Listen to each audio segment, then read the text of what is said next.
మొగుడు పెళ్లాల మధ్య జరిగే గొడవల్లో తలదూర్చకూడదని పెద్దలు అంటూ ఉంటారు. పెద్దరికం కొద్దీ మధ్యలో పోయి ఏదైనా చెబితే అది బ్యాక్ ఫైర్ అవుతుందని వారి ఉద్దేశం. ఒక రకంగా చెప్పాలంటే మంచి చేయడానికి పోతే చెడెదురవుతుంది. ఈ రోజు కొట్లాడుకున్న వాళ్ళు తర్వాత కలిసిపోతారు. అప్పుడు మధ్యలో వెళ్లిన వాళ్ళు ఎర్రిపప్పలవుతారు. కొన్నిసార్లు భార్యాభర్తల మధ్య పెద్ద పెద్ద గొడవలు అవుతున్నప్పుడు ఆ చుట్టుపక్కల ప్రాంతాల్లో కూడా వెళ్లకూడదు. అలా వెళ్తే ఇప్పుడు చెప్పుకునే పెద్దామెకు వచ్చిన పరిస్థితే రావచ్చు. కొడుకు కోడలు గొడవ పడుతుంటే ఓ పెద్దామె చూడలేకపోయింది. వారికి సర్ది చెప్పడానికి మధ్యలోకి దూరింది. అదే ఆమె చేసిన తప్పయింది. కోడలు అత్త మీద దాడి చేసింది.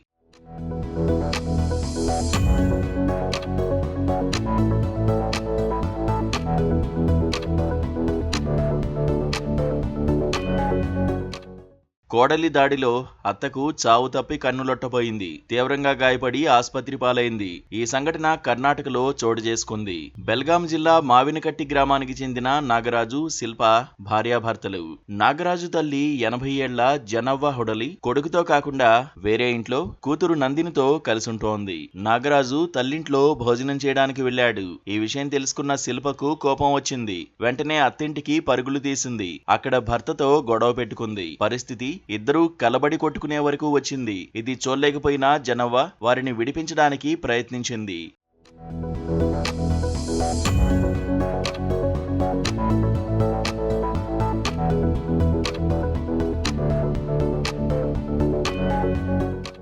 అంతే, శిల్ప అత్తపైకి దూకింది. తీవ్రంగా కొట్టింది. వేలిని కూడా కొరికేసింది. తల్లిని కొడుతుండటంతో నందిని ఆపడానికి వెళ్ళింది. నందినిపై కూడా శిల్ప దాడి చేసింది. ఈ దాడిలో నందిని చెవికి గాయమైంది. గొడవ పెద్దదవుతుండటంతో పొరిగిళ్ల వాళ్లు కల్పించుకున్నారు. గొడవను ఆపి జనవ్వ నందిని దగ్గరలోని ఆస్పత్రికి తీసుకువెళ్లారు. అక్కడి వైద్యులు వారికి చికిత్స అందించారు. ఆస్పత్రిలో ఉన్నప్పుడు కూడా జనవ్వ తన కొడుకు గురించే ఆలోచించింది. తన చేయికి గాయమైందని, కొడుక్కి తిండి పెట్టలేకపోతున్న బాధపడింది. ఈ సంఘటనపై కేసు నమోదు చేసుకున్న పోలీసులు దర్యాప్తు చేపట్టారు. కుటుంబ సభ్యులను, పొరిగిళ్ల వారిని విచారిస్తున్నారు. ప్రస్తుతం ఈ వార్త సోషల్ మీడియాలో వైరల్ గా మారింది.